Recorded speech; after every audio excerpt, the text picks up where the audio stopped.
बोलो सद्गुरुदेव की जय।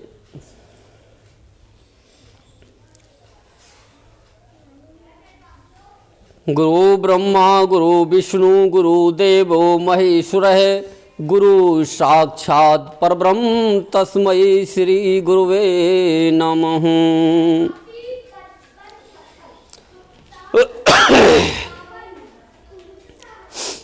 देखो, अब ये बताया जाता है और बताया गया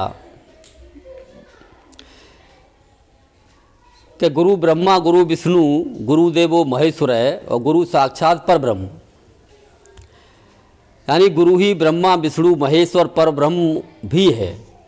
लेकिन अब ये भी मैंने आपको कई बार बताया कि पर ब्रह्म में जाकर के आपके कर्म कटते हैं। तो ये नहीं है कि आपको मान लो पूर्ण ज्ञान हो गया, हाँ? कर्म कटने के बाद तो मान लो आपकी भक्ति शुरू होगी, हाँ?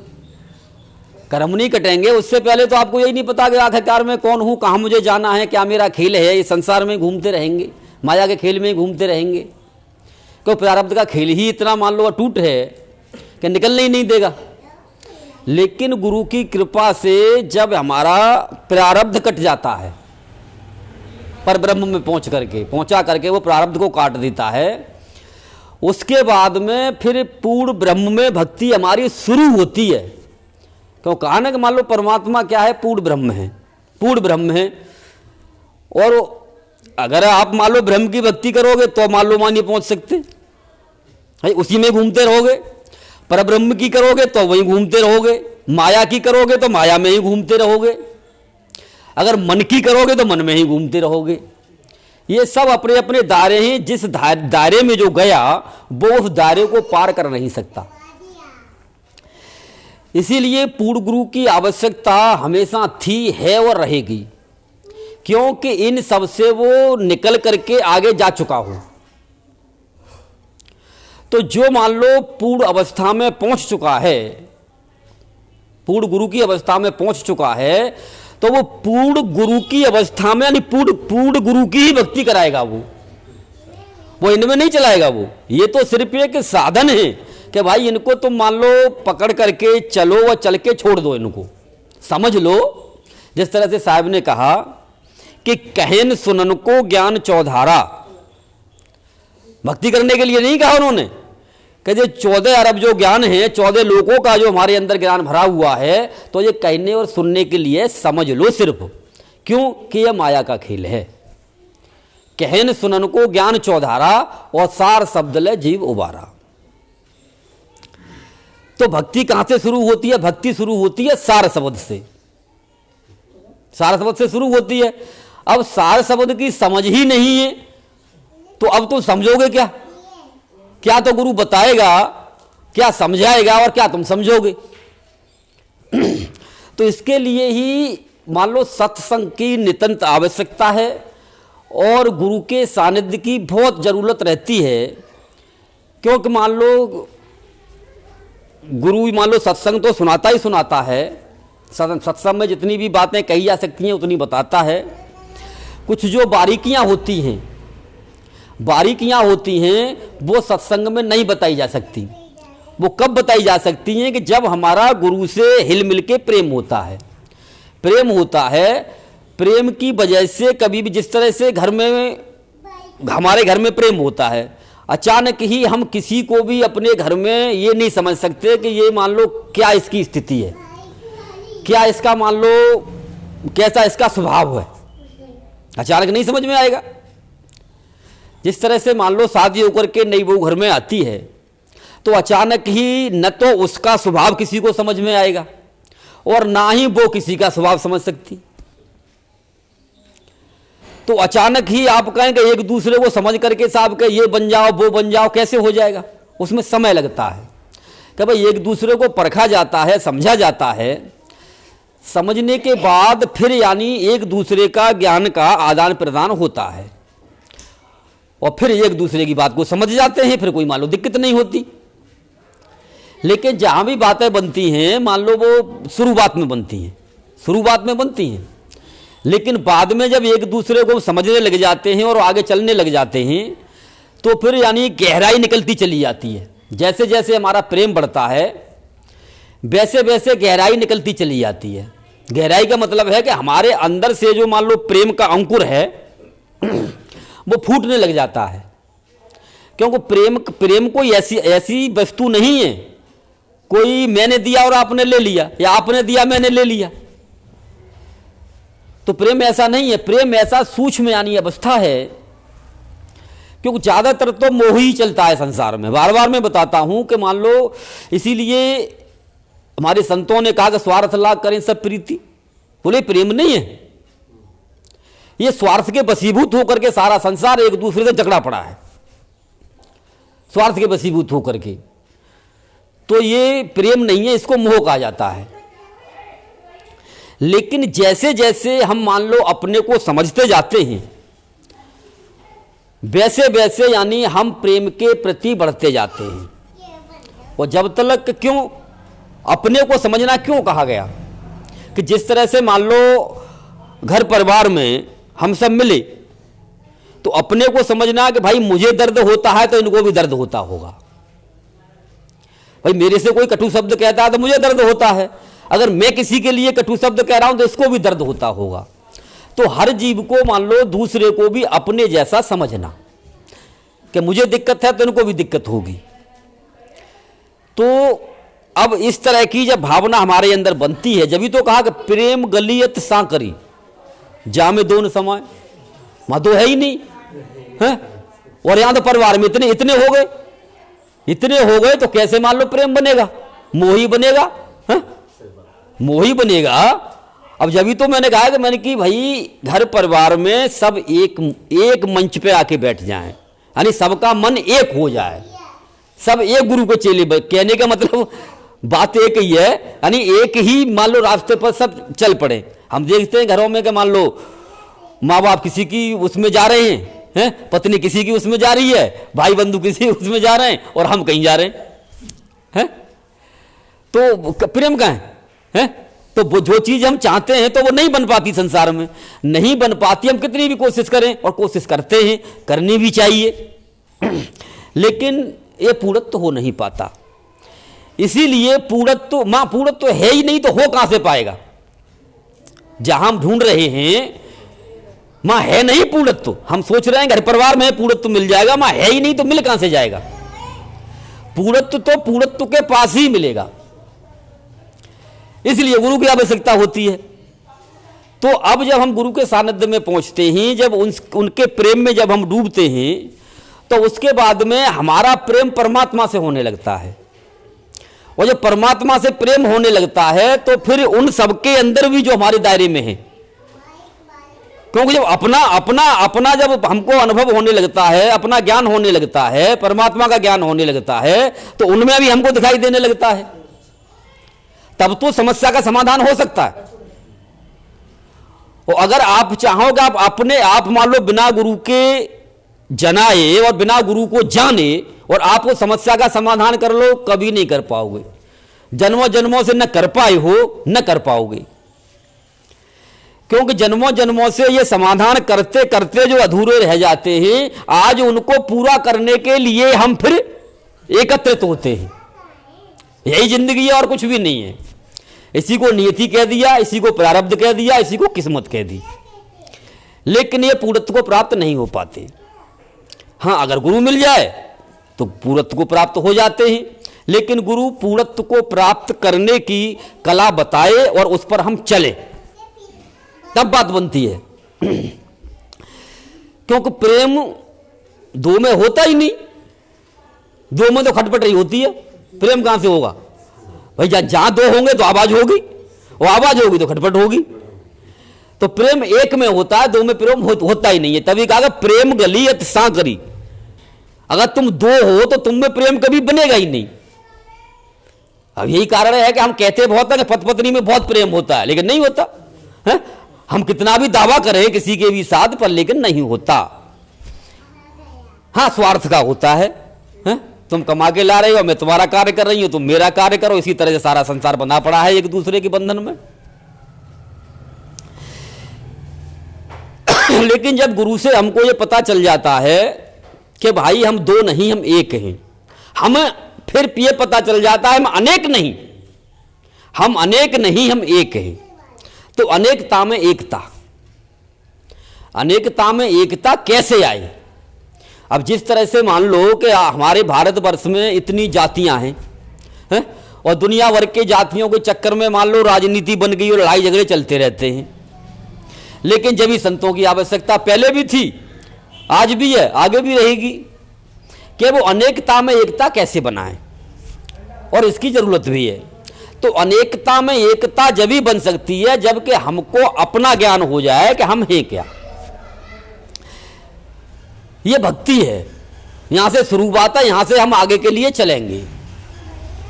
तो जब ही कहा कि प्रेम गलियत सागरी जा में दोन समाए, राजा प्रजा जो रुचे शीश दे ले जाए। तो अब वहां पर मान लो जिस तरह से तुम हो और तुमने अपने को समर्पण कर दिया, अपने को समर्पण कर दिया, तो अम्मा तुम भी नहीं रहे, अम्मा तुम भी नहीं रहे, गुरु को समर्पण किया, गुरु ही रह गया।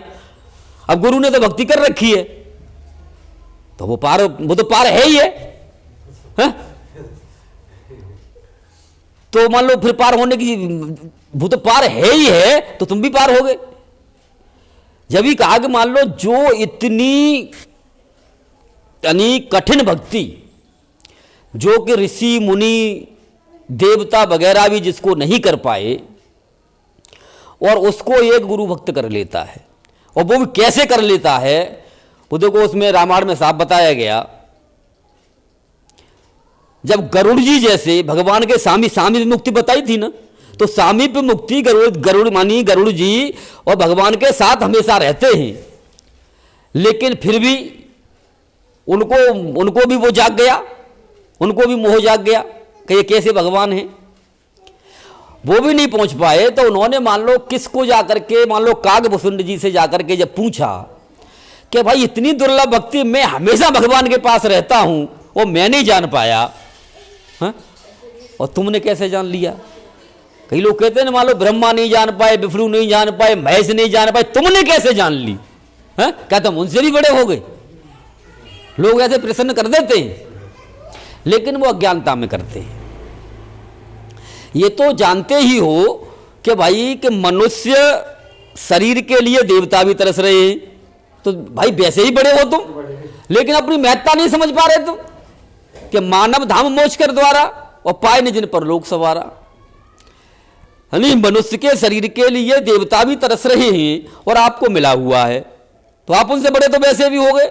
लेकिन अगर आप उसकी महत्ता समझते हैं तो, क्यों कि उन्हें अपना घर नहीं मिला, वो बेचारे किसी झंझट में उलझ रहे हैं, और उलझने के लिए संसार में भी आते हैं। झंझट ही तो है संसार, और क्या है? भाई देवता उलझ रहे हैं और उलझने के लिए फिर संसार में जन्म लेते हैं, फिर मान लो यह सारा ही रचा जाता है इतिहास। लेकिन पाए निज जिन, मनुष्य का शरीर पा करके पाए निज जिन परलोक सवारा, यानी आखिरकार परलोक है क्या, कहते किसको है? तो उसको आप यानी मनुष्य का शरीर रख करके जान सकते हो। उसकी सवाल करो आखिरकार परलोक किसको कहते हैं। तो जहां पर मान लो ज्यादा जातियों का जिक्र तो आध्यात्मिक में है ही नहीं, किसी भी जाति का। आध्यात्मिक में जब हम चलते हैं तो दो ही हैं, देवता और दैत्य, दो ही हैं और कोई है ही नहीं। तो सबसे पहले तो हम मान लो देवता बने। अब भूल जाओ उसको, इतिहास को भूल जाओ कि भाई ये देवता फलाने थे, ये थे कि ऐसे कहानी किस्से जो बने हुए हैं वो ठीक हैं अपने समय के अनुसार, लेकिन आप चलना चाहते हैं तो उनको पढ़ करके आप नहीं चल सकते। कुछ अभी तो कहा कि भाई लिखा पढ़ी की बात नहीं है, देखा देखी बात, और दूल्हा दुल्हन मिल गए फीकी पड़ी बारात। तो यानी ये जो लिखा पढ़ी की जो बातें हैं, जितने पुराण वगैरह की जो भी मान लो किताबों में लिखा हुआ है, बोले उसको तो भूल जाओ। क्योंकि यहां पर मान लो दो ही हैं इस संसार में, देवता और दैत्य।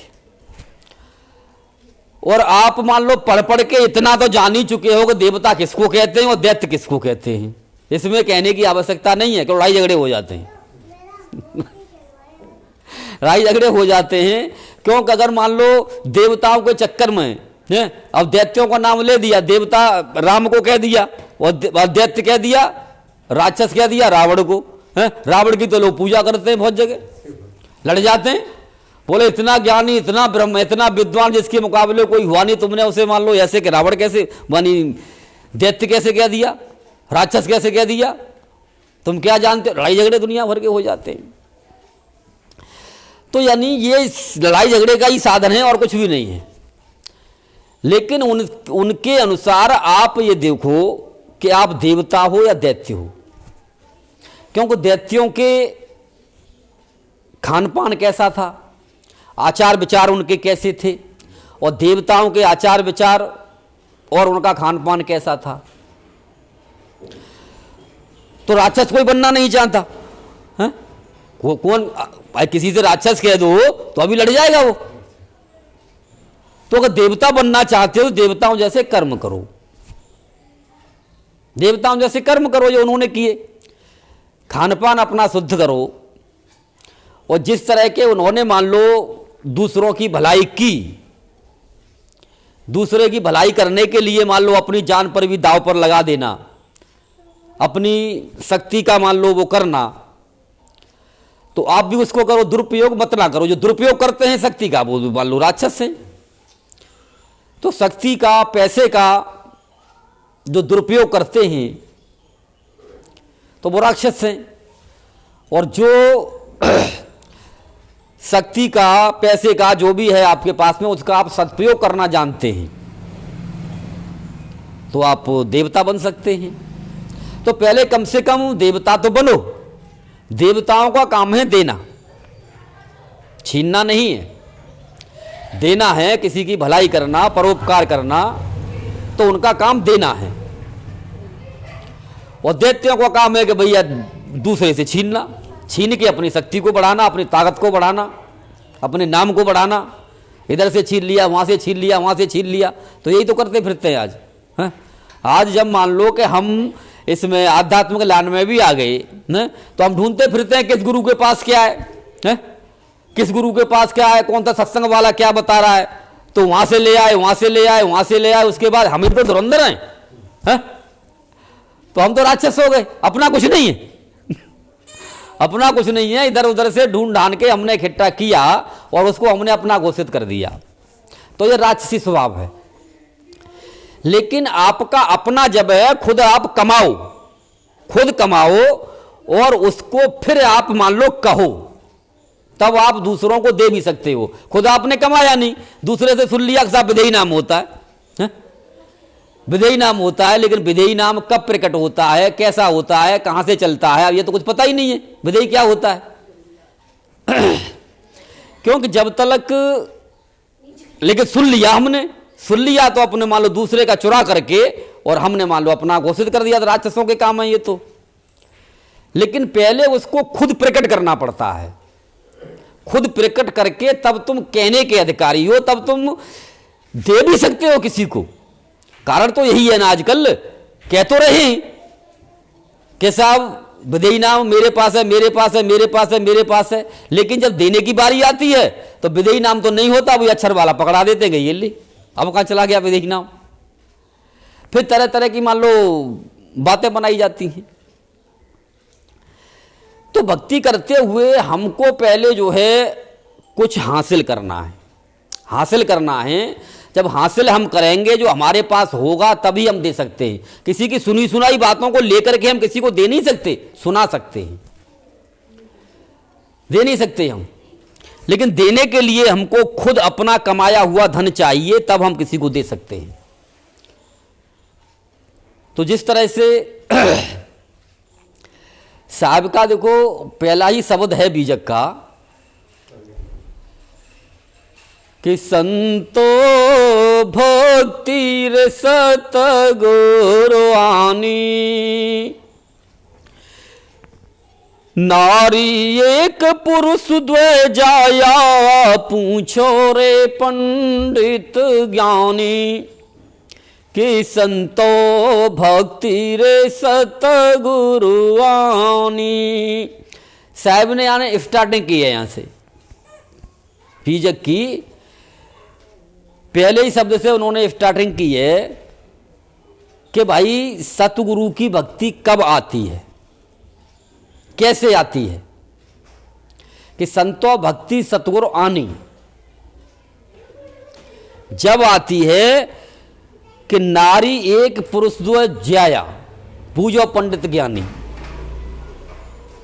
ज्ञानी जो अपने आप को ये कह रहे हैं कि भाई मेरे से बड़ा कोई ज्ञानी नहीं है, जो मेरे पास नाम है किसी के पास नहीं है, है? यही तो ड्रामा चल रहा है आजकल है कि जो मैं देता हूं वो किसी के पास नहीं है। लेकिन अब सतगुरु ये फैसला कर रहे हैं कि भाई अब उनसे ये पूछो। बूझने का मतलब है कि पूछने का मतलब नहीं है, बूझो, बूझो शब्द है, बूझो का मतलब उनसे ये चीज जानो। पूछने के लिए तो अभी मैं बता रहा हूं, किताब में लिखा हुआ कहीं से सुन लिया पढ़ लिया तो बता देगा कोई, है भाई तुमने पूछा उसने बता दिया। लेकिन साहब कहते हैं बूझो, बोले इस चीज को उनसे जानो, तब यानी दूध का दूध और पानी का पानी हो जाएगा कि मुझे ये जनाओ ये है क्या। बूझे की बात, बूझो कहते हैं साहब, बूझो का मतलब है जानो, इस चीज को जानो आप। लेकिन बूझे की बजाय हमने क्या कर लिया वहां पर, पूछो उनसे, पूछो तो एक दूसरे की कही हुई बातें वो बताने लग जाते हैं। ले मैं बता देता हूं, साध्या साकी शब्द मान लो उठापटक होती रहती है। लेकिन साहब कहते हैं कि भाई बूझो, बूझो यानी उनसे चीज को जानो, तब पता चलेगा आपको कि नारी एक पुरुष द्वय जाया, बूझो पंडित ज्ञानी। जो अपने आप को गुरु कह रहे हैं, पंडित कह रहे हैं, बहुत बड़े ज्ञानी कह रहे हैं कि मेरे से बड़ा जो मैं जानता हूं किसी के पास नहीं है, बोले उनसे ये जानो। ये जानने के लिए उनके पास जाओ और उनसे कहो कि साहब ये चीज जनाओ। क्या जनाओ? हम भक्ति कर रहे हैं। किस लिए जाता है? कोई भी जीव मान लो जाता है, कोई भी भक्त मान लो गुरु के पास जाता है भक्ति करने के लिए, सीधी सी बात है। जब भक्ति करने के लिए जाता है तो साहब कह रहे हैं कि भाई उनके पास भक्ति करने के लिए जा रहे हो तो ये जानना कि अब भक्ति में नारी एक पुरुष द्वय जाया, यानी दो वो कौन है? नारी एक पुरुष द्वय जाया, दो पुरुष बताओ कौन है? एक नारी ने दो पुरुषों को जन्म दिया, अब वो कौन है ये हमें जनाओ। अगर वो जनाने में समर्थ है तो समझ लो पूर्ण गुरु है, सीधी सी बात है। उसमें क्या है? अब वह जनाने में क्या, बताने में भी समर्थ नहीं होंगे, बताने में भी नहीं होंगे। क्यों? अगर कोई बताता है तो फिर वो कहेगा कि अच्छा तुमने बता तो दिया अब जनाओ, सीधी सी बात है। अगर तुमने सुन के किसी की वाणी को सुन करके तुमने कह दिया कि भाई ऐसा होता है तो बोले अब जनाओ, अब जनाओ, सीधी सी बात है, जनाओ इसको। कैसे जनाओगे? तो वो वहां पर फिर फंस जाते हैं, फंस जाते हैं। क्योंकि साहब की वाणी ही ऐसी है, वो कहीं ना कहीं मान लो झूठ का पर्दाफाश कर ही देती है, कर ही देगी वो। तो देखो जिस समय गुरु जब ज्ञान देता, सतगुरु का ज्ञान देता है जब, क्योंकि साहब ने साफ कह दिया अगर साहब के ज्ञान में चलना है तो गुरु से सतगुरु पाइया। भाई मैं बार बार कहता हूं गुरु के पास जाओ तो गुरु जी से यूं कहना, गुरु जी हमें तो सतगुरु का ज्ञान करा दो बस, हमें और कोई ज्ञान नहीं चाहिए, कि गुरु से सतगुरु पाइया। एक चीज पकड़ लो, वो ये यही बात है। साहब कह रहे हैं कि भैया रे भक्ति तब आएगी कि संतो भक्ति सतगुरु आनी। अब आगे के लिए बता रहे हैं कि गुरु के पास गए तो भाई सतगुरु का ज्ञान कराओ, गुरु से सतगुरु पाइया, गुरु से उपजा ज्ञान, गुरु से ऐसा ज्ञान हमको मिले जो कि सतगुरु की हमको प्राप्ति हो जाए, हम सतगुरु को जान जाएं। अब सतगुरु है क्या उसको हम जान जाएं, वो जनाए हमको।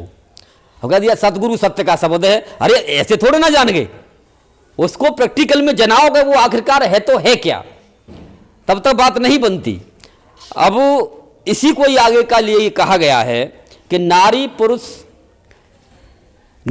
एक पुरुष द्वय जाया, बूझो पंडित ज्ञानी। तो जब यानी सतगुरु की भक्ति प्रकट तुम्हारे अंदर होती है, भक्ति प्रकट होती है, तो यानी ये ज्ञान होता है कि दो पुरुष कौन हैं, यानी मैं कौन हूं, नारी एक पुरुष दो जाया, बूझो पंडित ज्ञानी। यानी मैं कौन हूं और परमात्मा कौन है। यानी कहने का मतलब है ज्ञान और वैराग्य, ज्ञान और वैराग्य दो पुत्र उत्पन्न होते हैं। अब ज्ञान क्या है, भक्ति आते ही ज्ञान क्या है। अगर आपको यह ज्ञान हो गया मैं कौन हूं तो ज्ञान हो गया है? और जब ये हो गया कि मैं कौन हूं, ये ज्ञान आपको होगा, वैराग अपने आप ही आ गया, क्योंकि उसमें तो वैराग है ही है ना, लाना नहीं है कहीं से भी। स्वरूप के अंदर आपके वैराग है ही है, उसमें है ही है वैराग। यानी राग तो कहां पर है, शरीर में राग है, शरीर में ही तो राग है। और जब ये ज्ञान हो गया कि मैं कौन हूं तो ऑटोमेटिकली वैराग आ गया। तो अब ये दिखाना नहीं पड़ेगा, दिखाना नहीं पड़ेगा आपको। मान लो पूछते ही यानी बूझते ही, बूझने की बात है, जानते ही आपको ये ज्ञान हो जाएगा कि भाई मैं कौन हूं, और वैराग अपने आप आपको हो गया, मोह बंधन से आप छूट गए। और मोह सकल व्याधन कर मूला, सारी परेशानियों की जड़ ये मोह ही है। ये भी मोह ही है कि मुझे ज्ञान हो जाए, हैं? मैं बहुत बड़ा ज्ञानी बन जाऊं, गुरु बन जाऊं, हैं? सारे लोग मेरे को कुछ भी, यानी कहने का मतलब संसार से जो भी संबंधित है ये सब मोह ही है। मोह सकल व्याधन कर मूला। और लगता है आपको कि गुरु सुखी होगा, हैं? हाँ, वो आत्मा मां तो संतुष्ट है, वो बिस्तर से सुखी है, वो सुखी है। लेकिन अगर आप अपने तल पर देखेंगे ना तो आपको सुखी ना दिखाई देगा, वो सुखी ना दिखाई देगा वो अपने तल पर क्योंकि लेकिन वैसे वो सुखी है। अब यही कारण है कि हम जो है यानी भ्रम में आ जाते हैं कि जो सुखी है ना वो ही तो गुरु है। अब सुखी हम किसको समझते हैं, हम जिसके लिए दुखी हैं। हम ज्ञान के लिए दुखी नहीं है, ज्ञान के लिए दुखी होंगे तो ज्ञान हमें मिल जाएगा। हम दुखी हैं किसके लिए, यार उस गुरु के पास तो इतना बड़ा मान लो आश्रम है, उस गुरु के पास तो इतनी गाड़ियां हैं, आगे पीछे शिष्य घूमते हैं, यार वो तो राजा बना बैठा रहता है वहां। तो हम उसके लिए मान लो वो हैं, और जब हम वास्तविक मान लो उसको देखेंगे तो इसके पास तो कुछ भी नहीं है, यार कहां ज्ञान होगा, ये कैसे सुखी है, फिर ये कैसे सुखी है। तो इसमें देखो बहुत तेरी कहानियां आती हैं। महात्मा बुद्ध के यहाँ भी कहानी आती है कि एक राजा था, तब उसने कहा कि भाई बहुत कमाना चाहता हूँ, देखना चाहता हूँ कि भाई अगली पीढ़ी के लिए, फिर इसके अगली पीढ़ी के लिए मेरे बच्चों का क्या होगा, है? उसके बाद में उनके बच्चों का क्या होगा। पूछा उन्हें कितनी दौलत है भाई, बोली कि जी 12 पीढ़ी तो खा सकती हैं। बोले 13वीं पीढ़ी का क्या होगा, है? 13वीं पीढ़ी का क्या होगा। तो फिर उसमें लग गया बेचारा। लेकिन अब सारी जिंदगी दुखी मरेगा तो 13वीं पीढ़ी का इंतजाम होगा तो 14वीं का इंतजाम करेगा, क्यों 99 का चक्कर यही तो है। अगर 100 पीढ़ी का तू इंतजाम कर ले फिर भी कहेगा कि यार आगे भी तो और भी तो आएंगे मेरे, मान लो नाती पोते वगैरह और भी उनकी औलादें आएंगी, उनका क्या होगा। तो ये दुख का ही कारण है। अब बोले कि अच्छा किसी सुखी आदमी को ढूंढ के लाओ, वही सुखी कर सकता है। अब किसी संत ने कह दिया कि भाई सुखी कैसे होगा, कि भाई सुखी आदमी का अगर तू कहते हैं ना हम, अच्छा गुरुजी का तुम्हारे पास क्या है, कई बार वो भ्रम में डाल देते हैं। गुरुजी ने माला पहना दी, लो जी माला पहन लो, हैं? या किसी गुरु ने उतार करके अपना चोला दिया, नहीं चोला तो खुद देगा क्या, वो चोला तो मान लो बड़ी अलग की चीज है। वो ऊपर से जो कपड़ा कोई होता है उसको उतार के दे दिया, है? ऊपर का कपड़ा उतार के दे दिया, कोई अचला दे दिया, कहिए ले निहाल हो गया। वो समझता है कि मेरे पास सब कुछ आ गया, या गुरु का हाथ लगवा लिया, है? तो अब इससे क्या हो गया। कहने का मतलब है कि जो चीज हमको चाहिए वो तो मिलने वाली है नहीं, लेकिन हम एक ऐसे भ्रम में पड़ जाते हैं कि हमने गुरु ने हमको दे दिया, और उसी के पीछे भागते रहते हैं हम। लेकिन आखिरकार जब गुरु देता है हम लेने के काबिल होते हैं। तो ये भी हर चीज हर एक किसी को कोई नहीं देता, ये भी अपनी इस्तेमाल की हुई चीजें कोई गुरु किसी को नहीं देता, ये भी नहीं देता। लेकिन अब मान लो जो इतनी अमूल्य वस्तु है, अरे माता उसने अपने को ही देना है, हैं? अपने स्वयं को देना है, शिष्य को हटाना है, अपने को देना है। तो इतनी अमूल्य वस्तु है, मान लो अपने को ही कौन दे देगा जब तक हम काबिल नहीं होंगे, उस काबिल नहीं होंगे। हम अपने को तो संभाल नहीं पा रहे, अपनों को संभाल नहीं पा रहे, और गुरु को संभालने के चले हम। तो गुरु को संभालना इतना आसान है क्या? हा? भाई हम तो अपनों में उलझे पड़े हैं, अपने नहीं संभल रहे और फिर अपना नहीं संभल रहा। पहले अपने नहीं संभल रहे, अपना नहीं संभल रहा, और हम गुरु को संभालने चले। तो गुरु को संभालना इतना आसान नहीं होता।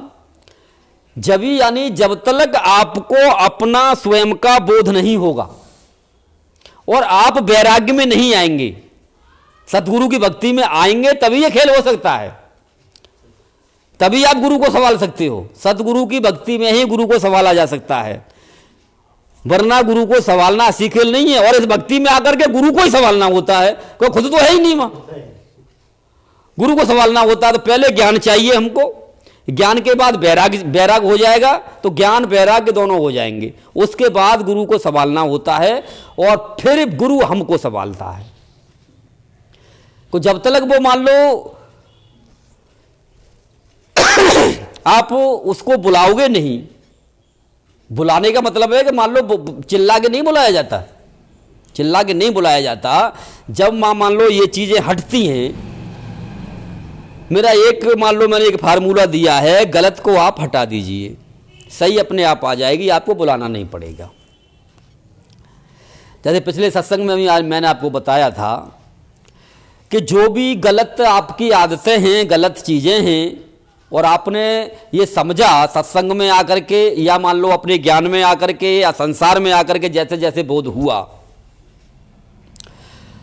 कि ये असत्य है, तो असत्य को आप हटाते जाइए, असत्य को हटाते जाइए, और सत्य आपके अंदर उतना ही उत्प्रेरित होता चला जाएगा, क्योंकि वहां खाली जगह चाहिए ही नहीं। आप ये सोचते हो वहां परमात्मा कहते हो ना कोई खाली चाहिए, और खाली रह नहीं सकता कोई भी, खाली कोई रह ही नहीं सकता। लेकिन अम्मा खाली कैसे चाहिए? अब कह तो दिया निर्विकल्प समाधि चाहिए, हंसी खेल है क्या?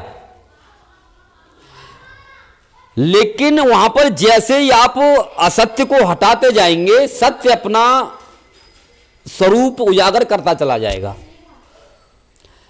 ये दोनों काम होते चले जाएंगे, यानी निर्विकल्प समाधि भी आती जाएगी और आपको ज्ञान भी होता चला जाएगा। तो असत्य को हटा करके ही बात बनेगी, सत्य ऑटोमेटिक आपके अंदर प्रकट होता चला जाएगा।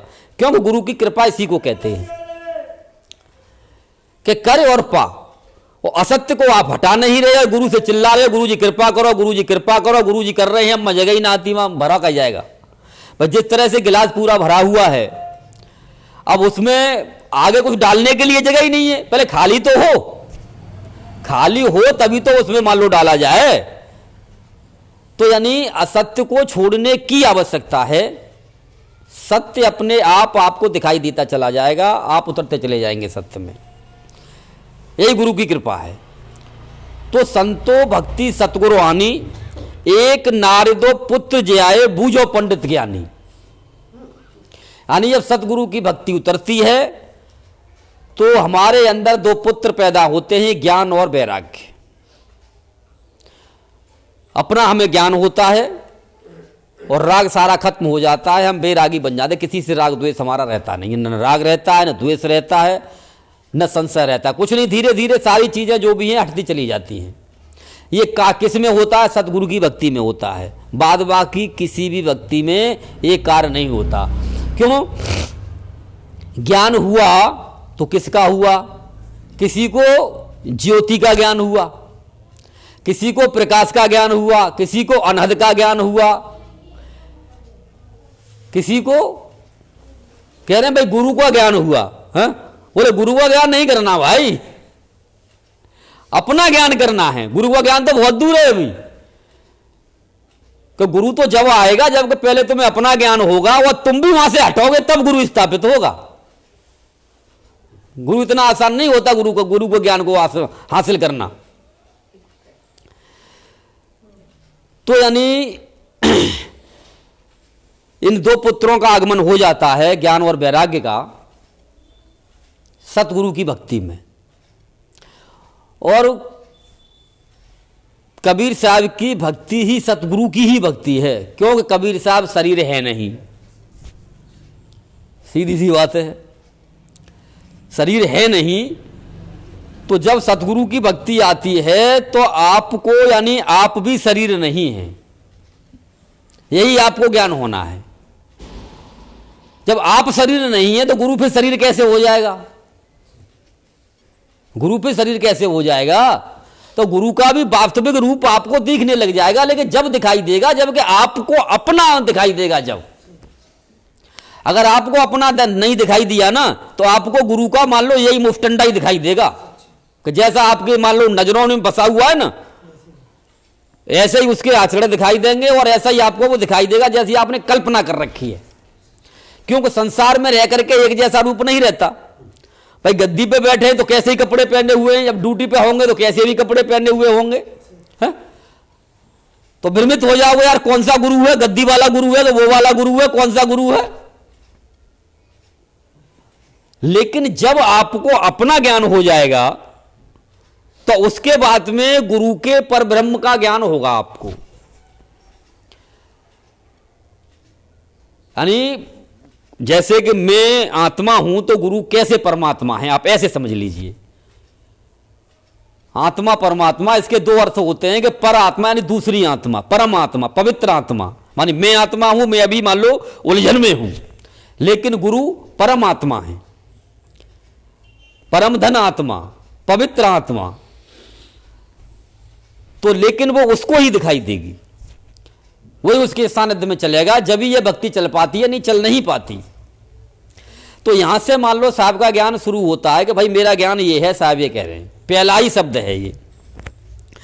और आगे फिर बता रहे हैं कि पाहन फोड़ गंगे की निकली 14 पानी पानी। पाहन फोड़ गंगे की निकली 14 पानी पानी, तेह पानी में दो पर्वत बूढ़े दरिया लहर समानी। पाहन फोड़ गंगे की निकली, नींद आ रही है, लेटा ले पाहन फोड़ गंगे की निकली 14 पानी पानी। यानी जिस तरह से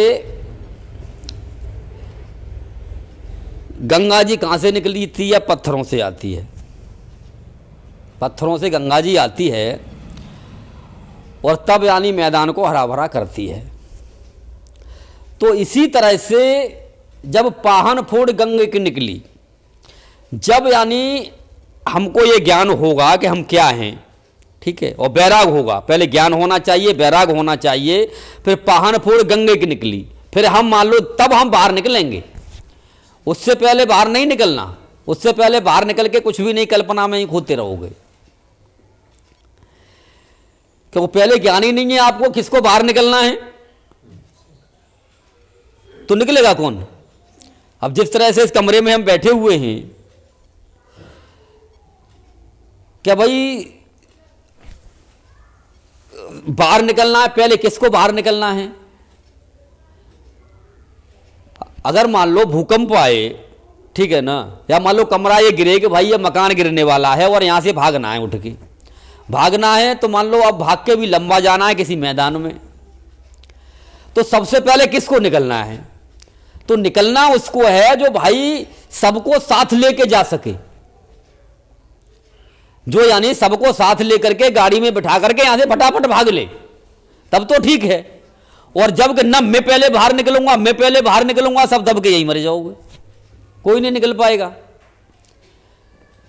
लेकिन जो गाड़ी चलाना जानता है, जो औरों को बिठा के भी ले जा सकता, सबको बिठा करके ले जा सकता है, अगर वो पहले बाहर निकलेगा तो उसके बाद आप सब निकलोगे और सब निकलेंगे तो गाड़ी में बैठ करके अपने चले जाओगे आराम से, तो पहुंच जाओ अपनी सुरक्षित जगह पर। लेकिन अब जो गाड़ी चलाना जानते नहीं और वो निकल निकल के पहले भाग गए तो क्या होगा? कोई कहीं नहीं पहुंचेगा, सबरे उस्ताद बन जाएंगे, पहुंचेगा कोई नहीं। गाड़ी तो चलाना आती नहीं है, गाड़ी चलाना ही नहीं आती तो गाड़ी चलाओगे भी तो वहां टक्कर मार दोगे कहीं, ऐसे नहीं तो ऐसे मरोगे। तो कहने का मतलब है कि मान लो मुक्ति पाने के लिए, मुक्ति पानी किसको है, किसको जाना है आगे, किसको आगे जाना है, तो यानी हमारी स्वयं हमको ही आगे जाना है। अब उसमें न मन को जाना है, न सुरति को जाना है, न नृत्य को जाना है, इनको सब अंदर ही मान लो खत्म कर लो। सुरति नृत्य सब जो भी है सब अंदर ही खत्म कर लो। यही मान लो सदगुरु की भक्ति में होता है, कुछ नहीं रहता, वहां बैराग हो जाता है, जितने भी लफड़ेबाजी है सब खत्म हो जाती हैं। यानी मैं हूं और कुछ नहीं है, मेरे अलावा और कुछ नहीं है। ये यानी अगर किसी से मोहबंधन है तो बैराग, यानी वो बैराग कहाँ है, राग है, लेकिन वहां बैराग आना है। और बैराग जब ही आएगा जब किसी से भी कोई मान लो चाह सलाह मशवरा कुछ भी ना हो,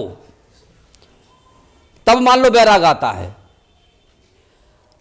तो जब जाकर के मान लो वो बाहर निकलता है तो पाहन फोड़ गंगे की निकली 14 पानी पानी। जब स्वयं जब वो इस तरह से बाहर निकलता है ना, अकेला ही, कोई नहीं है, सबको खत्म करके, तो 14 पानी पानी, यानी चारों तरफ फिर एक ही परमात्मा ही परमात्मा दिखाई देगा, वहां फिर और कुछ नहीं दिखाई देगा कि यहां पर मान लो ये लोक आ गया, आगे परलोक आ गया, कि ये आ गया, आगे कुछ भी नहीं। लोकदीप सब खत्म हो गया, लोकदीप सब अंदर ही खत्म हो जाते, कुछ भी नहीं रहता। सदगुरु की भक्ति में कोई ये ड्रामेबाजी नहीं है। तो पहान फोड़ गंगे की निकली 14 पानी पानी, और ते पानी में 2 पर्वत बूढ़े दरिया लहर समानी। जो जन्म जन्म से हम सुनते चले आ रहे थे कि एक आत्मा होती है, एक परमात्मा होता है, सब मामला खत्म हो गया वहां। अब न मां आत्मा रही न परमात्मा रही, अब वो क्या है, अब तो वही जानता है।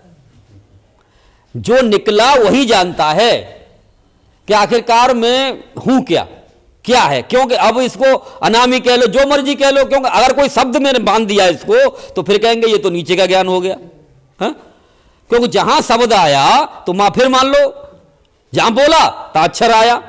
अगर उसका कोई नाम रख दिया जाए तो भाई मैं आत्मा परमात्मा दोनों ही खत्म हो गई, लेकिन अब वो है क्या, अब उसको कुछ नहीं कहा जा सकता,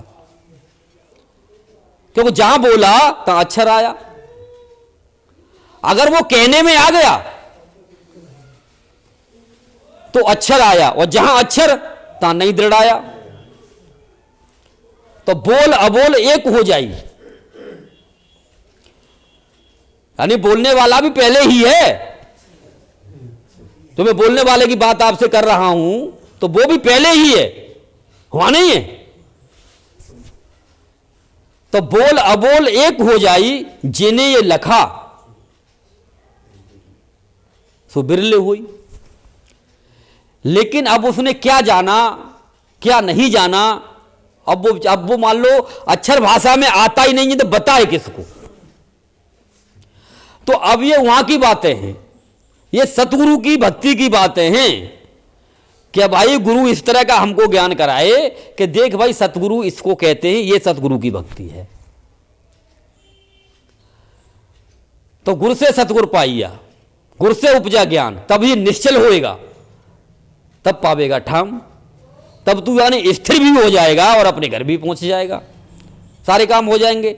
और बिना इसके तो भैया अरे बहुत तेरे लफड़े हैं कि अब की मान लो सुरती का ज्ञान कर, कि अब की नृत्य का कर, कि अब की ये कर, कि अब की वो करके ये शब्द नहीं होता, कि ये शब्द होता है, कि ये काल का शब्द, दुनिया भर के यानी इतने अवम बाड़े बना दिए गए हैं कि बिना अनुभव के, बिना प्रैक्टिकल के आप समझ नहीं सकते। तो मेरा यही कहना है कि भाई कहीं भी किसी भी भक्ति में रहो, लेकिन स्वयं के अपने अनुभव में आओ। अपने अनुभव में जब तक नहीं आओगे तब तक मान लो ये ड्रामा खत्म नहीं होगा। गुरुओं का ड्रामा खत्म नहीं होगा तो तुम्हारा नहीं होगा, तो गुरुओं का कहां से हो जाएगा। और जिस दिन तुम्हारा हो गया उस दिन गुरुओं का हो गया। तो पहले अपने ड्रामा खत्म करने की आवश्यकता है, फिर आपको कोई फंसा नहीं सकता, आप कहीं भी फंस नहीं सकते। हाँ, निकाल सकते हो, अगर कोई चाहता है निकलना तो आप उसे भी निकाल सकते हो, क्योंकि आप मान लो पार हो गए, आप पार हो गए तो आप पार भी कर सकते हो। भवसागर कोई कुछ और नहीं है, यही भवसागर है, यही भवसागर है। तो अब अगर सतगुरु की भक्ति को लेकर चलते हैं तब तो ये संभव है, और वरना आप कहते हो कि मान लो मैं आत्मज्ञान में आ गया ना, तो आत्मज्ञान तो भैया सूक्ष्म से भी आ जाता है, सूक्ष्म से भी निकल आते हैं, कारण से भी निकल आते हैं, महाकारण से भी निकल आते हैं, ये दुनिया भर के शरीर बने हुए हैं हमारे, इन सब से भी निकला जाता है। तो वो भी कहता है कि मैं भी आत्मज्ञानी, मैं भी आत्मज्ञानी, मैं भी आत्मज्ञानी, और जब आत्मज्ञानी होता है कोई बिरला ही। जब ही यहां के लिए कहा गया कि मान लो आत्मज्ञान का जगत में मचा हुआ है शोर, और पूछो कैसी आत्मा, तो देते दांत निपुर। क्यों? अब जिसकी तुम बात कर रहे हो वो तो सूक्ष्म शरीर है, जिसकी तुम बात कर रहे हो वो तो कारण है, महाकारण है, केवल है, अब मां तो भाई उसको तो कहा ही नहीं जा सकता, तो तुम कहोगे कैसे? ये सतगुरु की भक्ति का खेल है ये, क्योंकि सतगुरु की भक्ति में ये 6-7 शरीर है ना, ये सब मान लो डैमेज हो जाते हैं, अंदर ही डैमेज हो जाते हैं सारे ही, तब यानी बाहर निकला जाता है सतगुरु की भक्ति में। उसके बाद अपना दी एंड हो जाता है, कोई ज्यादा लफड़ेबाजी रहती नहीं है। लेकिन योग वाली जो भक्ति है, योग वाली भक्ति है, उनमें मान लो बहुत अवमाड़ा, पहले पिंड में चढ़ो जी, फिर ब्रह्मांड में चढ़ो, फिर मंडान में जाओ, फिर लोकांतर में जाओ, दीप लोग दीप दुनिया भर के बम्बाड़े, तो भाई कितने जन्म लगेंगे कोई पता नहीं है। तभी साहब ने पहले ही मान लो क्लियर कर दिया कि लोक दीप सब देखिया, बोले मैंने सब देख रखा है भाई, लेकिन जो तुम्हें चाहिए वो नहीं है इनमें। भाई सभी क्या कह रहे हैं कि भाई हमको अपना स्वरूप का ज्ञान करना, अपना ज्ञान करना है, और वो कह रहे हैं लोक दीप सब देखिया, बोले सारे लोक दीपों में घूम लो लेकिन अंश नजर नहीं आए, लेकिन तुझे अपना स्वरूप नजर ही नहीं आएगा। तो बताओ उन 14 लोकों में वह दुनिया के मान लो ब्रह्मांड जो बने हुए हैं उनमें जाने से फिर लाभ ही क्या है? जब ही साहब ने कहा कि कहन सुनन को ज्ञान चौधारा, यानी ये जो ज्ञान आपको मान लो जो है लोकांतर के, ये सिर्फ कहने सुनने के लिए हैं, समझ लो इनको, बस समझ लो, जो कि इनकी अज्ञानता में आप फंसो मत। तो कुछ सीधी सी बात है कि जब आपको किसी ने यहां पर समझा दिया अच्छी तरह से, अच्छी तरह से समझा दिया कि भाई बेशक आपने देखा नहीं, अगर समझा दिया आपको किसी ने कि आपको मान लो हरिद्वार जाना है और वहां हरि इस तरह का बैठा हुआ है, इस तरह का हरि होता है, और आप यहां से जब जाएंगे हरिद्वार तो आप उसी हरि को ढूंढेंगे। अब कोई मां पंडा या पंडित आपको मिल जाता है, वो कह देगा ना ये हरि है, बोले ना ये कैसे हो गया, हाँ मेरे गुरु ने तो ये नहीं बताया कि ऐसा है, बोले कि मुझे तो ये हरि चाहिए जो मेरे गुरु ने बताया है, उसे ही आप ढूंढेंगे मां। जब उसी को आप ढूंढेंगे तो कहीं आपकी श्रुति टिकेगी ही नहीं, आप रुकेंगे ही नहीं कहीं। तो देखो पहले नंबर उसकी बात को कहने वाले पर भी आपका विश्वास जम गया। जैसे साहब ने यहां तक कह दिया कि पूर्ण ही को पूर्ण कहिए, अगर आप कर भी नहीं पाए तो उस पर अटल हो जाओ कि पूर्ण हुई को पूर्ण कहिए, और सहजे में ही अमर पद पाइए, आपको सहज में ही मुक्ति मिल जाएगी। लेकिन अपने जीवन में इतना सुनिश्चित जरूर कर लो कि भैया ये पूर्ण, यानी इतना विश्वास अवश्य कर लो। साहब ने कहा ना कि मैं विश्वास में हूं, तो इतना विश्वास अवश्य बांध लो कि इसका ये पूर्ण ज्ञान है, ये पूर्ण ज्ञानी है, ये पूर्ण गुरु है, इतना विश्वास अवश्य कर लो, तो आपको काल रोक नहीं पाएगा। बेशक आप प्रैक्टिकल नहीं कर पाए तो, क्योंकि वो इतनी यानी दृढ़ता तुम्हारी बना देगा, और उसमें इतना दृढ़ कर देगा कि देख पूर्ण का ये स्वरूप है, ये चीज है, ऐसा वो होता है। तो जब काल कहेगा ना कि मान लो आपको जब ले जाएगा कि भाई यहां रुक जा, बोले क्यों रुक जाऊं भाई, मुझे तो ये चाहिए। तो माया बंधन में फंसेंगे ही नहीं आप, कि मुझे तो ये चाहिए। तो गुरु की उस बात को तो कम से कम जिसकी वो चर्चा कर रहा है, जिसका वो ज्ञान आपको करा रहा है, अगर वहां तक आप देख भी नहीं पाते तो उस पर अटल विश्वास तो कर ही लो।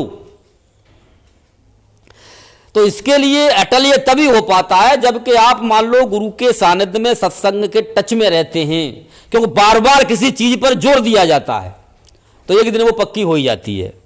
और यहां तो सत्य पे जोर दिया जा रहा है? सत्य पे जोर दिया जा रहा है और सारा तुम्हारा सत्य के हिसाब से काम किए जा रहे हैं। जिस तरह से मान लो कि कई बार मैं कहता हूं कि भाई तुमको नहीं पता कि तुम्हारे पिताजी कौन हैं, लेकिन माँ ने कहा कि बेटा तुम्हारे ये पिताजी हैं और पिताजी फिर हमको कमा के खिला रहे हैं। दृढ़ता आ गई ना? हमारा पूरा उन्होंने पढ़ाना लिखाना खाने पीने का पूरा ख्याल रखा, तो दृढ़ता इतनी आ गई। अगर किसी ने कह दिया कि ये तेरा बाप नहीं है, तुझे कैसे पता? लड़ने मरने के लिए तैयार हो जाएंगे, जीवन को न्योछावर कर देंगे हम कि मेरा ही बाप है ये, तुझे क्या पता? मुझे पता है, बोले खुद को भी नहीं पता, हकीकत में नहीं पता, लेकिन दृढ़ता आई ना। कब आई दृढ़ता? तो इसी तरह से अगर हम सत्संग में आकर के मान लो और ये बताया कि भाई इस तरह का हमारा परमात्मा है और वही परमात्मा हमारा सारा कार्य कर रहा है, जहां भी हमको प्रॉब्लम आती है उसमें से भी निकालता है, और भी जो भी मान लो होता है तो परमात्मा ही कर रहा है, ऐसे कर रहा है, हमें पता है सारी चीजों का। सत्संग से जुड़ने का ये फायदा है। तो आप तो ऑटोमेटिक ही मान लो आपका वो बाप बन गया। तो मान लो उसको आप कैसे नकार सकते हो? फिर वो कभी नकारा ही नहीं जा सकता, क्योंकि वो तो सत्य है। जब मान लो लौकिक संसार के पिता को नहीं नकार सकते हम, तो परमात्मा को हम कैसे नकार देंगे? क्योंकि वो तो पल पल हमें, जिस तरह से यहां पर ये लौकिक पिता हमारे मान लो पल पल हमारी रक्षा करते हैं, इस तरह से वो मान लो परमात्मा हमारी पल पल किस तरह से मान लो रक्षा करता है। क्योंकि अब जब ये जुड़ते हैं, भजन में चलते हैं, संसार में रहते हैं, सत्संग से जुड़ते हैं, तो पल पल पता चलता है कि अगर मान लो कि आज हम मान लो परमात्मा के ज्ञान में न होते तो इस मुसीबत से हमारा छुटकारा होता ही नहीं। हम कब के मर गए होते, कब के खप गए होते, क्या हो गया होता, उसने हमारे साथ ऐसा कर दिया होता, या हम डिप्रेशन में चले गए, यानी कुछ न कुछ जरूर होता। लेकिन उस परेशानी में से निकल के हम स्वस्थ एकदम सही बैठे हुए हैं। तो क्यों बैठे हुए हैं? उसी परमात्मा की वजह से। तो कुछ ना कर पाओ तो सत्संग से जुड़ने की, सत्संग में आने की अवश्य कोशिश करो, तो आपको ये दृढ़ता तो अवश्य बनेगी ही बनेगी, अवश्य बनेगी। और अगर मान लो, क्यों मैंने कहा गया, मैं यूं नहीं कह रहा कि मेरे ही पास आओ, आप और भी कहीं जाओ, लेकिन अगर आपके दिमाग में कहीं पर भी कोई संशय आ जाए कि आप कह रहे हैं ये ऐसे बात है, वो दूसरा तो ऐसे कह रहा था, तो वो संशय को मत ना आने देना, तुरंत ही मेरे से बात करना, तुरंत ही बात करना। क्योंकि मान लो वो संशय जब अगर आपके अंदर पड़ गया तो काल का बीज पड़ जाएगा, काल का बीज पड़ जाएगा। और वो बीज आप जानते ही हो, जब बीज पड़ जाता है ना, उल्टा सीधा बीज कैसा भी पड़ जाओ वो उग ही जाता है, उगता है। और वो घत परिवार होकर के, घत परिवार जो मान लो घास फूस होकर के, और वो अपना रंग दिखाता ही है। तो संशय से हमेशा दूर रहने की कोशिश करना। अगर संशय आए तो मैंने खुला कर रखा है कि आधी रात कभी भी आप मेरे से पूछ सकते हो। वो जितना आप संशय के घेरे में रहेंगे उतना ही आप काल के दायरे में घुसेंगे, उतना ही घर पतवार आपकी भक्ति में पैदा होगा। तो रहना ही नहीं चाहिए घर पतवार आपकी, मान लो उसमें को खेत में घर पतवार होगा तो हमारी जो है फसल अच्छी पैदा नहीं होगी, पैदावार अच्छी नहीं होगी, तो उसको निकालते रहना चाहिए। तो अभी ये सत्संग से निकलता है, फिर भी अगर मान लो कुछ बच जाता है तो उसके लिए विशेष खाद का उपयोग किया जाता है? फिर भी नहीं तो विशेष खाद मान लो बने हुए ही, तो उसके लिए मान लो विशेष खाद गुरु है हमारा, विशेष खाद डाल करके उसको मान लो वो निकाल देगा वो। इसीलिए मान लो गुरु की मान लो आवश्यकता होती है। तो पहान फोड़ गंगे की निकली 14 पानी पानी, कहते हैं कि भाई जर्रे जर्रे में समाई झांकी भगवान की, किसी सूझ वाली आंख ने पहचान की।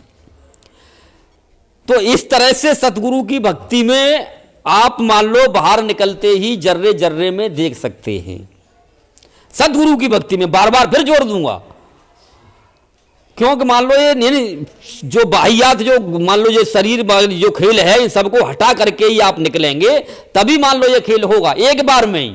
आपको मान लो बार बार भागने की आवश्यकता नहीं होगी, कब कि मान लो मंड मंडान में जाऊं कि बाहर जो लोकांतर बने उनमें भागूं, इनमें दौड़ने भागने की आवश्यकता ही नहीं होगी, एक झटके में ही काम होता है। तो पहाने फोड़ गंगे के निकली 14 पानी पानी, और ता दरिया में दो बूढ़े डूबे। जो यानी कल्पना से हम करते चले आ रहे थे कि परमात्मा ऐसा होता होगा, ऐसी आत्मा होती होगी, वो सब मान लो कल्पना खत्म हो जाती है, क्योंकि सत्य का प्रकट होते ही कल्पनाएं सब खत्म हो जाती हैं कि परमात्मा ऐसा होगा, ऐसा होगा, ऐसा होगा, ऐसी आत्मा, ये सब मान लो आत्मा परमात्मा खेल खत्म हो जाता है, यानी स्वरूप सत्य रह जाता है। मैं आखिरकार सत्य में है तो है क्या, जिसको यानी लाभ बयान कहा गया। लेकिन जिसने जाना उसका मान लो बेड़ा पार हो गया। अब जो यानी नहीं जान पाया वो कल्पनाएं करता रहेगा कि नहीं ये झूठ बोल रहा है, नहीं ये ऐसा होता है, नहीं ये ऐसा होता है। लेकिन जिसका ये खेल हो गया वो बोला तू बकता रहा यार, मुझे कोई लेना देना नहीं है तेरे से, क्यों कि मेरा तो हो गया। अब तू चिल्लाता रहे तुम्हारा नहीं हुआ, तुम्हारा नहीं हुआ, मेरा तो हो गया, तो वो अपने संतुष्ट हो जाता है, उसका काम हो गया। बाद बाकी उसे चाहे कोई अच्छा कहो, चाहे कोई बुरा कहो, चाहे कोई उसे ज्ञानी कहो, चाहे कोई अज्ञानी कहो, उस पर कोई फर्क पड़ने वाला नहीं होता, क्योंकि उसका तो हो गया, कोई फर्क नहीं पड़ता उस पर। अब इसी के लिए साहब ने कहा है, संतो भक्ति रे सतगुरवानी, एक नार दोर पुत्र जियाए बूझोर पंडित ज्ञानी। आगे साहब बता रहे हैं, ओढ़ माखी तरवर कोरे लागी बोले रे एक बानी। ओढ़ माखी तरवर को लागी बोले एक बानी। जिसको ये ज्ञान हो चुका है, जिसको सतगुरु का ज्ञान हो चुका है, वो इसके अलावा कुछ और बताएगा नहीं। अगर जिसको सतगुरु का ज्ञान नहीं हुआ तो इस ज्ञान को भी काटेगा, इसको भी काटेगा। तो उड़ माखी तरवर को लागी बोले एक बानी, यानी एक ही बात होगी, अलग अलग नहीं हो सकती उसकी, क्योंकि सतगुरु कोई 10-20 नहीं है, कोई 1000-2000 नहीं है कि तुम्हारा सतगुरु अलग है, मेरो अलग है, इनको अलग है, इनको अलग है। सतगुरु एक था, एक है और एक ही रहेगा। लेकिन आप तभी समझ पाएंगे जब आप मान लो इस ज्ञान को करके और बाहर आएंगे, तब आप समझ पाएंगे क्या सतगुरु होता है, क्या आत्मा होती है, क्या परमात्मा होता है, क्या स्वरूप होता है। ये सब मान लो निपटेरा अपने आप हो जाएगा इस चीज का। लेकिन इसके अलावा और है क्या कि नारी पुरुष सकल वे खावे, नारी पुरुष सकल वे खावे ताते रहे अकेला। कहें कबीर जो अब की बूझे, फिर वो बूझे आगी, कहें कबीर जो अब की बूझे वही गुरु हम चेला। तो सर नारी पुरुष सकल वे खावे। अब इसके अलावा मान लो साखी शब्द पे साखी, साखी पे साखी दुनिया भर के सुनाते चले जाएंगे आप, किसी से भी बात करोगे तो नारी, नारी कहिए बाणी, बाणी को ही नारी कहा गया है कि नारी पुरुष सकल वे खावे। अब लोगों ने क्या कर दिया, अरे साहब शादी मत ना करो, घरवालियां छोड़ के भाग जाओ। हा? अरे भाई शादी नहीं करोगे तो आगे के भक्त आएंगे कहां से बताओ। पर जैसा बीज डालोगे वैसा ही पैदा होगा ना। अब जिस तरह से हमारे कुछ जो है एक पंडित जी थे समाज के, तो अब वो आए तो बोले साहब एक बात है। बोले क्या मैं ये चाहता हूं, जानकारी तो बहुत दिन से थी उनसे, बोले लेकिन बोले क्या ज्ञान में जब वो आए तो बोले मैं ये चाहता हूं। मैंने क्या चाहते हो भाई, कि बच्चे सुधर जाएं। भाई आज तक हमने कमाया किसके लिए कमाया, बच्चों के लिए तो कमाते हैं। जितने भी हमने उल्टे सीधे काम किए, बढ़िया किए, घटिया किए, किसके लिए किए, औलाद के लिए। और औलाद निकल गई निकम्मी। तो अब क्या करें? अब बुढ़ापे में आकर के भी ये याद आता है कि यार अगर औलाद सही होती ना तो हम सुख से मर जाते, लेकिन अब यही निकम्मी है, तो अब आगे इनका क्या होगा? दुख होता है। सारी जिंदगी मान लो जिनके लिए सौंप दी हमने, और आज उनकी मान लो पोजीशन को देख करके दुख होता है। तो पहले भी जब बात होती थी उनकी जवानी में, जिस तरह से आज भी हम लोगों से कहते हैं कि भाई अपने बच्चों को सुधारना है, समाज को सुधारना है, संगति को सुधारना है, तो पहले खुद सुधरो, खुद सुधरो, तब आगे उम्मीद करना। अरे अभी क्या जरूरत है यार सुधरने की? अभी क्या जरूरत है सुधरने की? अभी तो जवानी है, खाल खेलने खाने के दिन हैं। बुढ़ापे में देखेंगे तब सुधरेंगे। तो उन्होंने यही किया, अब बुढ़ापे में आ गए। कुछ लोग मान लो बुढ़ापे में ही आते हैं, तो बुढ़ापे में आने के बाद में मैंने कहा अब पंडित जी क्या हाल है? बोले कि चलो सुधरने के लिए आए हैं। मैं चलो देर आए दुरुस्त आए। अब वो मान लो ये कल्पना करते हैं कि बोले कि आपके लड़के की चमक, जबकि ये तो 15,000 रुपए कमाता है और मेरा लड़का 40,000 रुपए कमाता है, फिर भी उसका चेहरा देखो ऐसा रहता है। बोले कि मेरे लड़के का भी ऐसा ही होना चाहिए। मैंने कहा पंडित जी, हम जब जिस समय कह रहे थे, मैंने कि खेत में बीज बो तो घर पतवार नहीं होने चाहिए, तो मैंने कि उस समय तो तुमने मानी नहीं। मैंने घर पतवार भी हैं और बीज भी वो पंतनगर का नहीं है, तो अब कैसे मान लो ये अब तुलना तुम कर रहे हो तो कैसे तुलना हो पाएगी? मैंने कहा यहां तो घर पतवार भी नहीं है और बीज भी पंतनगर का है, और तुम्हारा तो बीज भी पंतनगर का नहीं और घर पतवार भी तुम सारी जिंदगी उसमें डालते रहे। क्योंकि हम ये सोचते हैं कि हम खाते पीते रहें और बच्चे हमारे सुधर जाएं। तो कब तक होता है ये? पहले तो बच्चे जब समझदार होते हैं तो पीछे छुप छुप के करते हैं, क्योंकि उन्हें पता है कि गलत चीज होती तो पिताजी क्यों इस्तेमाल करते। सीधी सी बात है, इतनी गलत नहीं है। बोले है पर इतनी गलत नहीं है। जब हमारे घर वाले और हमारे जो है बड़े बड़े हमारे जो गुरुजन, जो जिनको हम मान लो माँ बाप को गुरु के जब कह रहे हैं और भी हमारे बड़े भाई वगैरह हैं, वो इस्तेमाल कर रहे हैं तो अच्छी चीज होगी, वो भी उसमें लिप्त हो जाते हैं। लेकिन पहले पीछे होते हैं, जब वो खुद कमाने लग जाते हैं और हमारे हाथ पैर कमजोर होते हैं, एक पोजीशन वो आ जाती है कि पहले जाना जाता था कि ये पप्पू श्याम के पिताजी हैं, और बाद में जाना जाता है कि पप्पू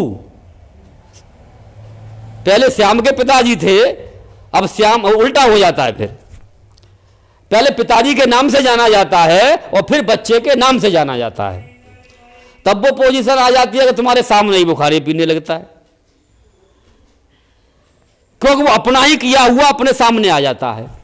अब रोते हो कि अब क्या करें, अब क्या करें?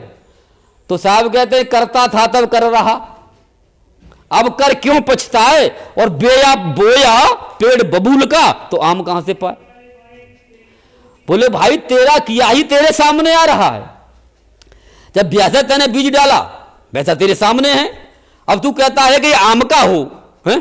अब आम बबूल का पेड़ आम का कहां से आया? आम कैसे आएंगे उस पर? इस पे तो कांटे ही आएंगे भैया। अब दारू पी के घर में आएगा तो मान लो तुमसे वो रामाकृष्णा क्या करेगा ना, पैर यानी कैसी उसकी मान लो हरकतें होंगी। अब ये तो तुम मान लो जो भुगतते हैं बेचारे वो जानते हैं, लड़ाई झगड़ा भी होगा, पूछेगा भी नहीं, लेकिन वो अंदर ही अंदर घुटते हैं, फिर वो ऐसे जीवन चला जाता है। लेकिन अब जिस समय आपकी जवानी है, जवानी की ही भक्ति है, बुढ़ापे में कुछ नहीं होता महाराज, और जवानी में ही कमाई होती है। चाहे भक्ति की कमाई कर लो, चाहे पैसे की कमाई कर लो, बुढ़ापे में नहीं होता। बुढ़ापे में तो सिर्फ क्या होता है, बैठ के खाया जाता है। कमा लिया है तो बैठ के खा लो। अगर संस्कार कमाए हैं तो बच्चे खिला देंगे, पैसा कमाया है तो अपने पैसे को बैठ के खा लो। लेकिन अगर संस्कार आपने कमाए हैं तो संस्कार के द्वारा कहीं भी आप स्थापित हो सकते हो। क्यों? पैसे का कोई भरोसा नहीं है। क्यों? इसलिए भरोसा नहीं है कि आजकल देखो ऐसी बीमारियां हैं, नई नई बीमारियां आ रही हैं और एक झटके में सबरी ऐंठ निकल जाती है, सबरी ऐंठ निकल जाती है। क्यों? करोड़ों रुपया एक बीमारी खा जाती है, पूरे जीवन की कमाई एक झटके में खत्म। लेकिन अगर मान लो हमारे पास में संस्कारों की दौलत है, सत्य की दौलत है, तो वो एक ऐसा कुआं है, उसमें से कितना भी निकाल लो वो खत्म नहीं होता और बढ़ता ही है, बढ़ता ही है। क्योंकि जिस तरह से विद्या कभी बांटने से खत्म नहीं होती, कम नहीं होती, हमेशा बढ़ती ही है। कई बार ये होता है और मुझे बड़ी मान लो एक वो होती है, हम जब गुरुओं के पास मान लो जाते हैं, इतनी सी चीज बता दी, आगे आइयो 6 महीना बाद, फिर थोड़ा सा बता दिया, अब साल भर बाद आइयो, अब 5 साल बाद आइयो, पूरा जीवन ऐसे ही मार देंगे तुम्हें। लेकिन एंड में जाकर के जब पता चला कि जिसके लिए हमें तलाश थी वो तो इनके पास था ही नहीं, वो तो था ही नहीं। और ज्यादातर महाराज यही होता है कि आज ये नाम जप ले, आज ये जप ले, कि आज ऐसा कर लियो, आज वैसा कर लियो, इसी तरह से पूरा जीवन खत्म कर देते हैं। और एंड में पता चलता है कि मान लो ये भी गड्ढे में गए और हम भी गड्ढे में गए, और हमको एक अहंकार जरूर हो जाता है कि भाई 50 साल हो गए भक्ति करते करते, हाँ उस गुरु की हमें नहीं पता, तू हमें सिखाएगा। लेकिन 50 साल से क्या किया, क्या किया? जब हम किसी समझदार के सामने, जानकार के सामने बैठते हैं तो हमें अपने पर पछतावा होता है, हम जीरो दिखाई देते हैं, जीरो दिखाई देते हैं कि बोले कि हम कहीं कुछ भी नहीं कर पाए यार, क्या करें अब। लेकिन अब कहते हैं कि मरता क्या न करता, बोले यार अब क्या करेंगे, बुढ़ापे में हौसला टूट जाता है। जब मान लो 50 साल में कुछ नहीं हुआ तो अब थोड़े से समय में क्या हो जाएगा, अब तो यही नियति है। वो उसको नियति को मान के मरने की ही कोशिश करता है, लेकिन ऐसा नहीं है। साहब ने यहां तक कहा अगर एक पल, एक श्वास भी रह गई ना आपकी, एक श्वास भी रह गई और आपको पूर्ण गुरु पर विश्वास हो गया तो वो पार ले जाएगा आपको।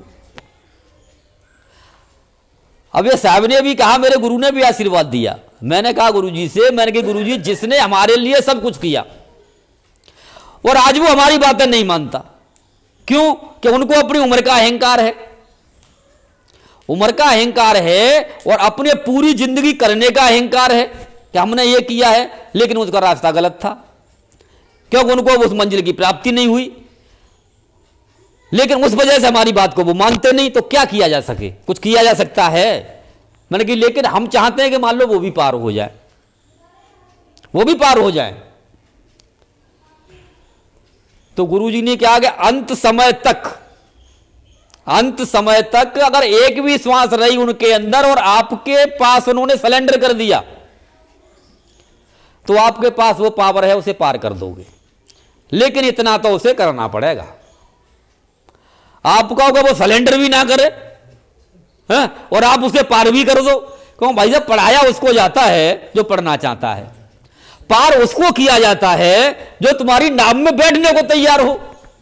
अब जो तुम्हारी नाम में ही बैठने को तैयार नहीं है तो वो तो कहता है छलांग मारने को, वो तो छलांग मार रहा है, उसमें नहीं बैठने के लिए तैयार है।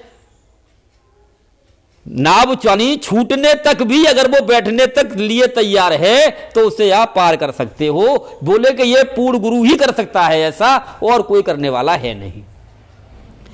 क्यों? साहब ने साफ सिद्धांत दे दिया, साहब ने साफ कह दिया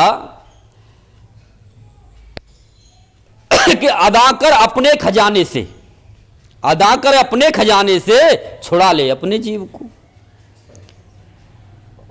क्यों? गुरु का भी आशीर्वाद है और उसको काल ने भी कह रखा है कि भाई मैंने नहीं मना किया, भाई मेरा जो कर्जा है तू दे दे। वही कहते हैं ना कि भाई कर्जा तू दे दे, तू छुटा ले जा, भरो इसको भाई, जमानत करा ले जाओ। तो भाई बॉन्ड भरो और जमानत हो जाती है कोर्ट से। तो इस तरह से काल से छुड़ा सकता है अपने खजाने से दे करके।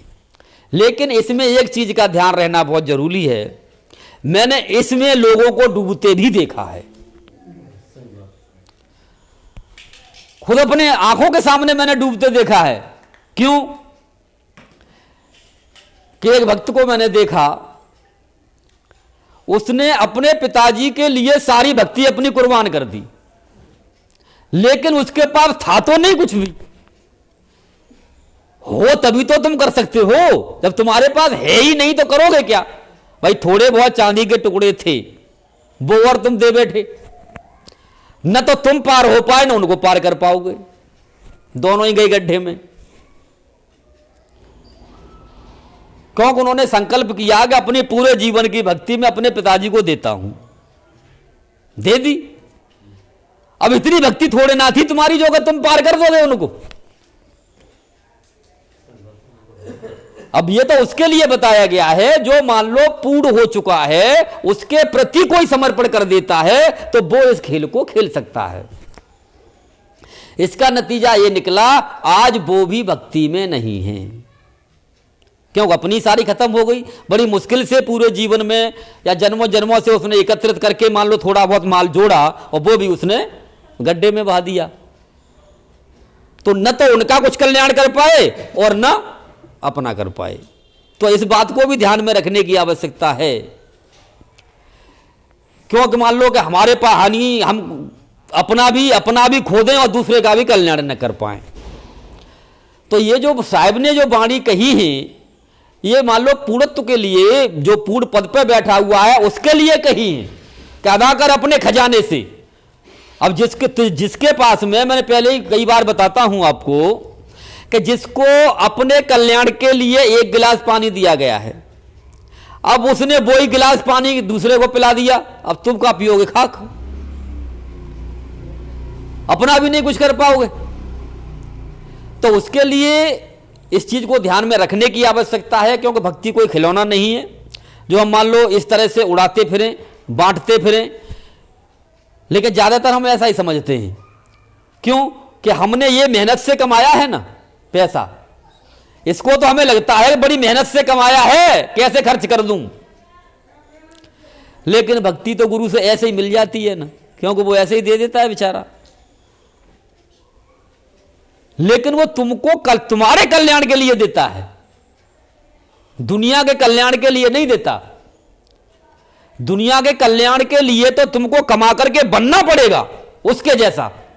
जब तुम मान लो कल्याण करने के काबिल हो जाओगे तब दे सकते हो। तो इसी के लिए साहब ने कहा कि नारी पुरुष सकल वे खावे। लेकिन हम मान लो गुरुओं की बातें सुन सुन के, एक बात सुन के हमने गांठ बांध ली, हम भी कर सकते हैं ऐसा, हम भी कर सकते हैं, हम भी कर सकते हैं। नारी पुरुष सकल वे खावे, सबको खा जाती है।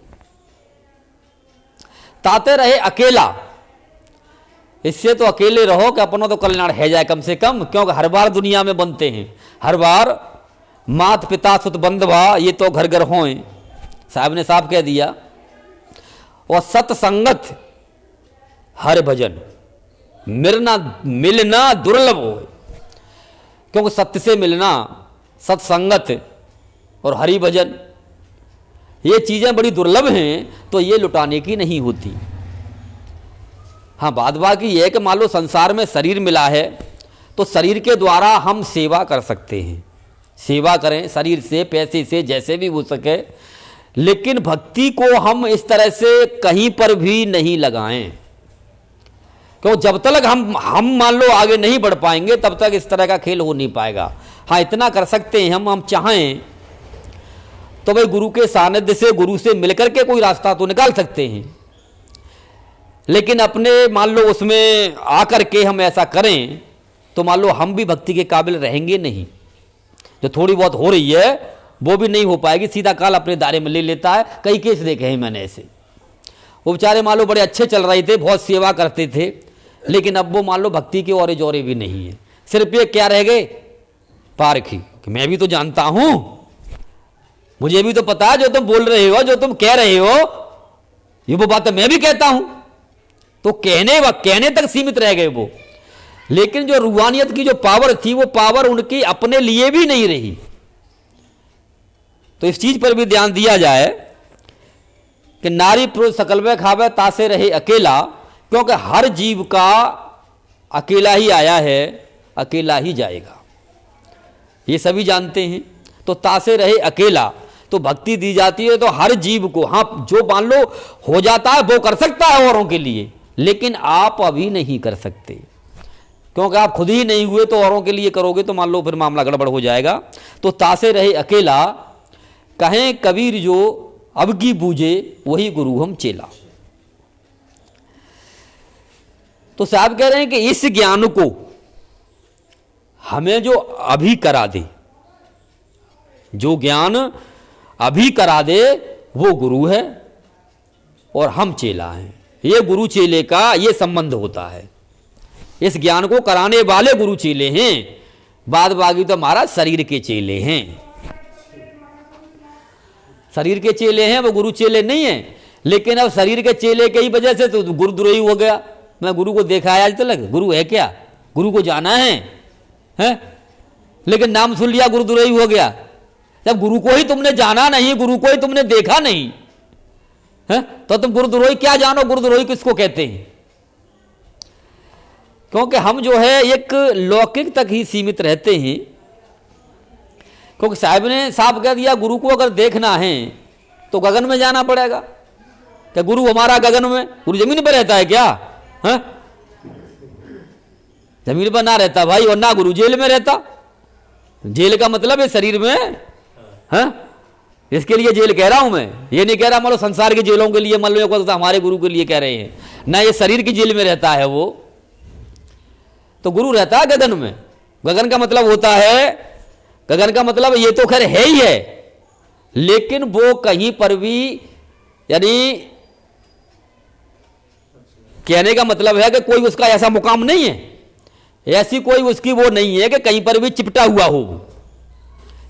हो कि गुरु हमारा गगन में। अब कहते हैं ना, तो मान लो कि अधर की बात करते हो तो कौन से अधर में हैं? तो सुन लो गगन वाले अधर में है, ये है इसका मतलब। तो गुरु हमारा गगन में जो अधर है, मां हमारा गुरु रहता है, मां हमारा गुरु रहता है। और गगन के अधर से जब गुरु हमें अधर करके जब बाहर ले जाएगा, तब हमें मान लो अपना ज्ञान हो जाएगा। तो पहले तो गुरु को जानो। तो जब मान लो जो इस गुरु को ही नहीं जानते, तो मैं तो कह रहा हूं सारे गुरुद्रोही हो भाई। कबीर साहब जिस गुरु की बात कर रहे हैं कि अरे गुरु गगन में रहता है भाई, और तुम मान लो गुरु शरीर को समझ रहे हो, गगन वाले को तुम जानते ही नहीं हो, तो गुरुद्रोही तो मान लो तुम सब रही हो। जो शरीर को गुरु मान रहे हो और उस वाले को नहीं जान रहे, तो गुरुद्रोही हो, तो वो ऑटोमेटिकली भी 84 में जाने ही जाने हैं। तो इसी के लिए साहब ने कहा कि संतो भक्ति सतगुरु आनी। तो सतगुरु की भक्ति में ये ज्ञान चलता है, कबीर साहब का ज्ञान है ये। सतगुरु की भक्ति का मतलब है अपना ज्ञान होना, अपने स्वरूप का ज्ञान होना, निज का ज्ञान होना, निज घर पहुंचना, सत्य का ज्ञान होना, यही सतगुरु का ज्ञान है। बाद बाकी ये नहीं है कि सतगुरु मान लो कोई ऊपर से टपकेंगे या मान लो शरीर धर के आएंगे के साथ धोती कुर्ता पहन के टोपी लगा के आएंगे लंबी बारी। हाँ के साहब उनकी लंबी टोपी हो गई, कि तो छोटी हो गई, कि ये तो पहनते ही नहीं है। तो ऐसा कुछ भी नहीं है, ये तो सब काल्पनिक रूप हैं। सतगुरु का ऐसा कोई मान लो काम नहीं है। लेकिन जब यही पता चलेगा, जब ये भक्ति में हम उतरते हैं तब। तो चलो इसके साथ ही सत्संग को समाप्ति की तरफ ले चलते हैं। तो बोलो सतगुरुदेव की जय। ने तत्वदर्शी गुरु राम कुमार साहेब की जय। सभी संत महात्माओं की जय। सत साहेब। बोलो गुरुदेव के सानंद साहेब।